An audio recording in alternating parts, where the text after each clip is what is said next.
Այսօր ապրիլի 27-ին փաստաբան Արա Զորաբյանը տեղեկացրել է, որ դատարանը պարտավորեցրել է քննչական մարմնին քրեական վարույթ նախաձեռնել 2025 թվականի դեկտեմբերի 18-ին հակաեկեղեցական արշավի շրջանակում Մայրաթոր Սուրբ Էջմիածնում տեղի ունեցած միջադեպի առնչությամբ։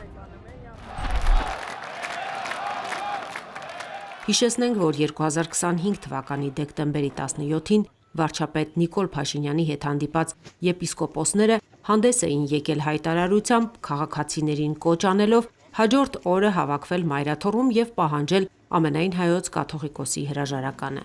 Դեկտեմբերի 18-ին հակաեկեղեցական արշավի մասնակիցները Մայր տաճարի մոտ դրսևորել էին խուլիգանական վարքագիծ, թեև փաստի առթիվ հաղորդում էր ներկայացվել, սակայն քննչական մարմինը որոշել էր վարույթ չնախաձեռնել,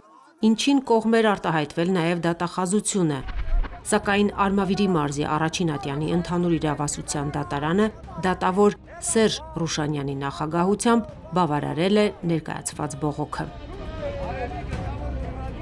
Դատարանն արձանագրել է, որ վարույթ չնախաձեռնելու հետևանքով չեն ձեռնարկվել ողջամիտ քայլեր, որոնք հնարավորություն կտային լիարժեք պատկերացում կազմել դեպքի իրական հանգամանքների վերաբերյալ։ Ըստ դատարանի, հաղորդման մեջ նշված փաստերը պարունակում են առերևույթ հանցանքի հատկանիշներ, որոնք համապատասխանում են Հայաստանի Հանրապետության քրեական օրենսգրքի 297-րդ հոդվածին՝ խուլիգանություն։ Մասնավորապես հաղորդմամբ նշվում է, որ Տավրոս Սափեյանը բարձրանալով Մայր տաճարի սյուների վրա ագրեսիվ վարքագիծ է դրսևորել, բացահայտ անհարգալից վերաբերմունք ցուցաբերել հավատացյալների նկատմամբ եւ հնչեցրել սեռական բնույթի հայհոյանքներ։ Դատարանն ընդգծել է, որ խուլիգանության իրավական գնահատականի համար վճռորոշ դեր ունի կատարման վայրը։ Մայրաթոր Սուրբ Էջմիածնում մարդկանց բազմության ներկայությամբ նման վարքագիծը չի կարող մնալ առանց քրեական հետևանքների։